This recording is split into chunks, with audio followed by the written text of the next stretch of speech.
우리 다 같이 사도신경으로 신앙 고백하겠습니다.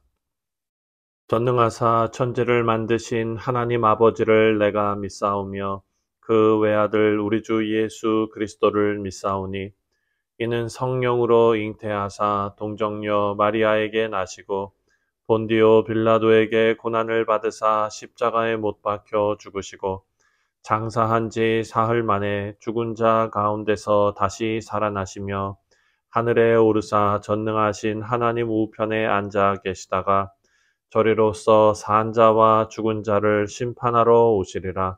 성령을 믿사오며 거룩한 공회와 성도가 서로 교통하는 것과 죄를 사하여 주시는 것과 몸이 다시 사는 것과 영원히 사는 것을 믿사옵나이다. 아멘. 찬송가 361장 기도하는 이 시간 우리 함께 찬송하겠습니다.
오늘 우리가 묵상할 하나님의 말씀은 사도행전 1장 12절부터 마지막 26절까지 말씀입니다. 제자들이 감람원이라 하는 산으로부터 예루살렘에 돌아오니 이 산은 예루살렘에서 가까워 안식일에 가기 알맞은 길이라. 들어가 그들이 유하는 다락방으로 올라가니 베드로, 요한, 야고보, 안드레와 빌립, 도마와 바돌로메, 마테와 및 알페오의 아들 야고보, 셀롯인 시몬, 야곱의 아들 유다가 다 거기 있어 여자들과 예수의 어머니 마리아와 예수의 아우들과 더불어 마음을 같이하여 오로지 기도에 힘쓰더라. 모인 무리의 수가 약 120명이나 되더라. 그때에 베드로가 그 형제들 가운데 일어서서 이르되 형제들아, 성령이 다윗의 입을 통하여 예수 잡는 자들의 길잡이가 된 유다를 가리켜 미리 말씀하신 성경이 응하였으니 마땅하도라. 이 사람은 본래 우리 수 가운데 참여하여 이 직분의 한 부분을 맡았던 자라. 이 사람이 불의의 삭스로 밭을 사고 후에 몸이 곤두박질하여 배가 터져 창자가 다 흘러나온지라. 이 일이 예루살렘에 사는 모든 사람에게 알리어져 그들의 말로는 그 밭을 아겔다마라 하니 이는 피밭이라는 뜻이니라. 시편에 기록하였으되 그의 거처를 황폐하게 하시며 거기 거하는 자가 없게 하소서 하였고 또 일렀으되 그의 직분을 타인이 취하게 하소서 하였도다. 이러함으로 요한의 세례로부터 우리 가운데 올려져 가신 날까지 주 예수께서 우리 가운데 출입하실 때에 항상 우리와 함께 다니던 사람 중에 하나를 세워 우리와 더불어 예수께서 부활하심을 증언할 사람이 되게 하여야 하리라 하거늘 그들이 두 사람을 내세우니 하나는 바사바요 하고 별명은 유스도라고 하는 요셉이요 하나는 마띠아라. 그들이 기도하여 이르되 뭇 사람의 마음을 아시는 주여 이 두 사람 중에 누가 주님께 택하신 바 되어 봉사와 및 사도의 직무를 대신할 자인지를 보이시옵소서. 유다는 이 직무를 버리고 제 것으로 갔나이다 하고 제비 뽑아 마띠아를 얻으니 그가 11 사도의 수에 들어가니라. 아멘. 기도하겠습니다. 하나님 아버지, 오늘도 우리가 사도행전 말씀을 함께 묵상합니다. 하나님께서 이 귀한 시간, 사도행전을 우리가 묵상해 나가는 이 과정 가운데 하나님께서 말씀의 은혜를 주시고 또한 그 말씀이 우리 마음에 잘 담겨질 수 있는 은혜를 또한 허락하여 주셔서 하나님께서 주신 지혜로 말씀을 잘 깨닫고 이 말씀대로 살아가는 믿음의 백성들 우리 모두 되게 하여 주옵소서. 감사드리오며 예수님의 이름으로 기도하옵나이다. 아멘. 자, 어제부터 우리가 사도행전을 시작했습니다. 사도행전 1장을 다시 한번 정리해 보면 사도행전은 누가복음에 연결된 역사적인 기록이다라는 것을 우리가 생각했습니다. 그리고 하나님께서 약속하신 명령과 또 하나님의 약속이 성취될 것을 믿고 기다려야 한다라는 메시지가 이 사도행전에 담겨져 있습니다. 그리고 예수님께서 하늘로 들려 올라가셨고 이것들을 제자들이 다 보았고 이들은 이제 예수님의 증인이 되어야 합니다. 그리고 예수님께서 다시 재림하실 것을 약속하셨습니다. 그리고 이어서 오늘 본문에 보면 제자들이 예루살렘으로 돌아왔고 그 이유는 예수님의 명령에 순종하기 위해서입니다. 하나님께서 약속하신 성령을 기다리는 것입니다. 그래서 이들은 합심해서 기도에 힘썼고 또 예수님을 배신한 유다를 대신해서 마띠아를 사도로 선택하게 됩니다. 우리가 사도행전을 묵상하면서 꼭 기억해야 할 것은 누가가 이 말씀을 기록한 의도입니다. 여러분, 현실적으로 누가가 사도행전을 기록할 당시에 그리스도인들이 많이 낙심한 상태였을 것입니다. 왜냐하면 예수님께서 곧 재림하실 것이라고 생각했는데 예수님의 재림이 자신들이 생각하는 것보다 지연되고 있고 또 이스라엘은 망했고 예루살렘 성전은 파괴되었고 이 모든 상황에서 누가가 쓴 이 사도행전의 이 말씀이 그들에게 힘이 되는 그런 말씀이 되었을 것입니다. 왜냐하면 이런 암담한 상황에서도 복음은 점점 왕성하게 전파되고 이방 지역으로 퍼져 나갔기 때문입니다. 이것이 성령 하나님께서 하신 일이었습니다. 누가는 하나님의 이 구원 사역을 기록하면서 교회가 예루살렘에 머물러 있지 말고 세계를 향해 뻗어나가는 하나님의 사역의 일부가 되어야 한다라는 메시지를 지금 그 당시 사람들에게 사도행전을 통해서 전달하려고 했던 것입니다. 사도행전에 나오는 바람직한 교회의 모습은 오늘날 우리가 배워야 할 교회의 모습입니다. 바로 예수님과 제자들, 그리고 스데반, 바울, 이 초대교회의 이 모습을 우리가 보면서 우리도 성령으로 하나 되어 선교하는 교회가 되어야 하고, 또 하나님의 구원의 역사 속에서 예수님께서 재림하실 때까지 우리 교회의 역할에 최선을 다하는 것입니다. 다시 본문으로 돌아가서 예수님께서 승천하신 후에 제자들은 예루살렘에 다시 돌아왔습니다. 우리가 알고 있는 마가의 다락방으로 알고 있는 그들이 유하던 다락방에 모여서 기도하는데, 누가는 여기에 모인 사람들의 명단을 기록하고 있습니다. 13절과 14절 말씀을 보면, 들어가 그들이 유하는 다락방으로 올라가니 베드로, 요한, 야고보, 안드레와 빌립, 도마와 바돌로메, 마테와 및 알페오의 아들 야고보, 셀로딘 시몬, 야고보의 아들 유다가 거기에 있어 여자들과 예수의 어머니 마리아와 예수의 아우들과 더불어 마음을 같이하여 오로지 기도에 힘쓰더라. 자, 이 말씀을 보면은요, 11명의 사도들과 예수님의 어머니 마리아, 그리고 동생들, 그리고 여러 명들이 있었는데, 예수님의 제자들의 명단이 여기 다시 한번 자세하게 기록이 되어져 있습니다. 여러분, 복음서에도 예수님의 제자들의 명단이 나오지요.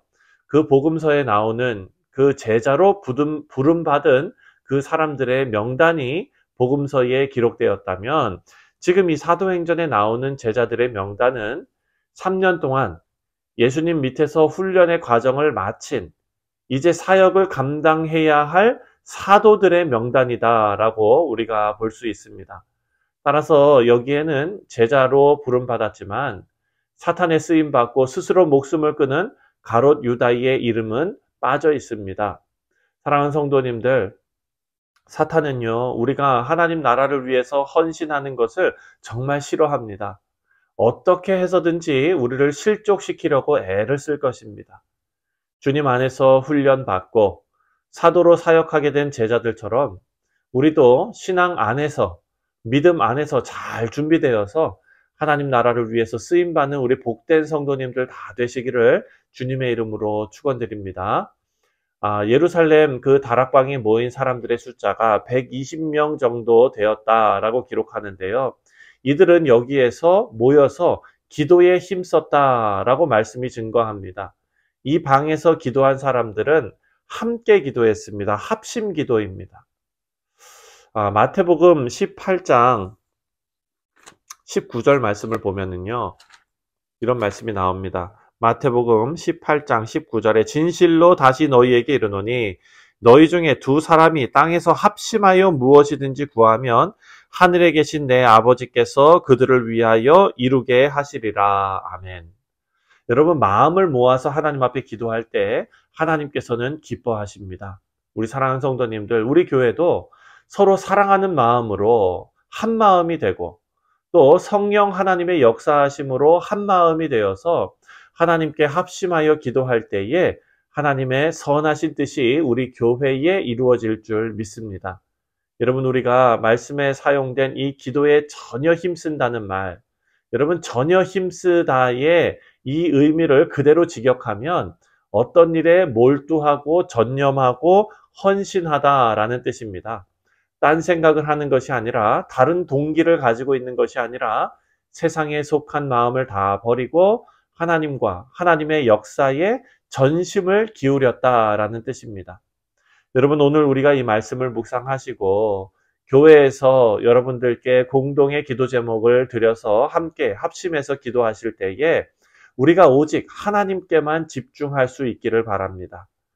여러분, 그리고 이어서 가룟 유다 대신에 마띠아를 사도로 선출하는 장면이 나옵니다.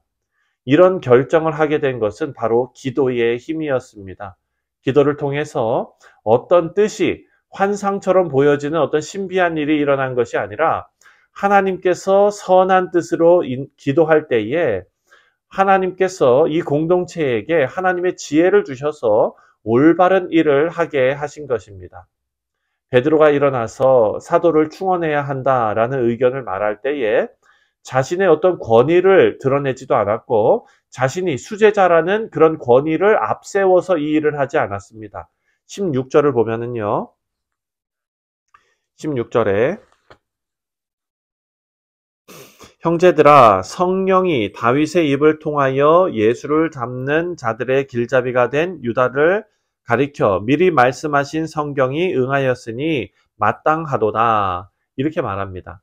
여기서 성령이 다윗의 입을 통하여 라고 말하는데 다윗의 입은 수단이고 그러면 그 말을 하는 주체는 누굽니까? 바로 성령이십니다. 다시 말해 하나님의 말씀은 사람의 말이 아니라 성령 하나님께서 감동시켜서 우리에게 주신 하나님의 말씀이다 라는 의미입니다. 그래서 하나님의 말씀은 아무런 생각 없이 인간에 의해서 쓰여진 것이 아니라 이미 하나님께서 예정하신 하나님의 뜻이 담긴 하나님의 말씀이다 라는 것을 우리가 믿어야 합니다. 그래서 베드로는 이 일을 행하는데 자신의 권위가 아니라 하나님의 말씀으로 이 지혜 있는 일을 지금 시작하고 있는 것입니다. 그래서 베드로의 제안으로 사도를 선출하는데 이들에게 중요한 기준이 있어야 합니다. 그것은 바로 22절에 나와 있습니다. 22절에 항상 우리와 함께 다니던 사람 중에 하나를 세워 우리와 더불어 예수께서 부활하심을 증언할 사람이 되게 하여야 하리라. 이렇게 말합니다. 이 조건은 사도들과 항상 함께 다니던 사람들이어야 한다. 그리고 예수님의 가르치심과 행하심에 대한 증인이 되어야 한다. 그래서 이 조건에 맞는 사람 2명이 추천이 되었습니다. 그 중에 하나를 위해서 하나님 앞에 기도하고 제비를 뽑아서 마띠아를 선출합니다. 여러분, 어떤 중요한 일이 있을 때 제비를 뽑아야 한다라는 가르침이 아니라 어떤 일을 선택하는 가운데 하나님의 인도를 받기를 소원해야 한다라는 것을 알 수 있습니다. 우리 사랑하는 성도님들, 여기서 우리가 배울 수 있는 것은 성도들이 어떤 일을 추진할 때에 기도는 행동을 수반해야 하고 또 행동은 기도를 전제로 해야 한다라는 귀한 원리를 우리가 배울 수 있습니다. 우리 교회가 이 원리에 충실해서 하나님의 뜻을 구하며 하나님의 사역에 성실하게 임하는 우리 복된 뉴욕 성실장로교회의 모든 성도님들 되시기를 주님의 이름으로 축원드립니다. 기도하겠습니다. 하나님 아버지 감사합니다. 우리 교회가 이 초대교회에 성령께서 역사하시던 그 아름다운 모습이 우리 교회에도 나타나고 또 우리가 그런 교회의 모습으로 하나님께 영광 돌릴 수 있도록 우리 가운데 하나님 함께하여 주시옵소서. 아버지여, 정말 성령 충만한 우리 교우들 다 되게 하시고 이 아침에 하나님 앞에 합심하여 공동의 기도 제목으로 기도할 때에 주께서 우리의 기도를 들어 응답하여 주옵소서. 감사드리오며 예수님의 이름으로 기도하옵나이다. 아멘. 하늘에 계신 우리 아버지여, 이름이 거룩히 여김을 받으시오며 나라가 임하시오며 뜻이 하늘에서 이루어진 것 같이 땅에서도 이루어지이다. 오늘 우리에게 일용할 양식을 주시옵고 우리가 우리에게 죄 지은 자를 사하여 준 것 같이 우리 죄를 사하여 주시옵고 우리를 시험에 들게 하지 마시옵고 다만 악에서 구하시옵소서. 나라와 권세와 영광이 아버지께 영원히 있사옵나이다. 아멘. 네, 사랑하는 성도님들, 오늘 목요일은 우리가 함께 신앙생활하는 교우들을 위해서 기도하는 날입니다. 우리가 아까 말씀에서 함께 묵상한 것처럼 합심하여 기도하는 이 기도를 하나님께서 들어 응답하실 줄 믿습니다. 우리 교회 모든 교우들이 성령으로 충만한 인생들 될 수 있도록 기도해 주시고 또 특별히 우리 믿음회의에 사랑하는 성도님들 하나님께서 강건하게 지켜주시도록 위해서 기도하겠습니다. 또한 출타 중인 성도님들 많이 계십니다. 여행 오고 가는 발걸음을 하나님께서 안전하게 지켜주시도록 함께 기도하겠습니다. 다 같이 기도합니다.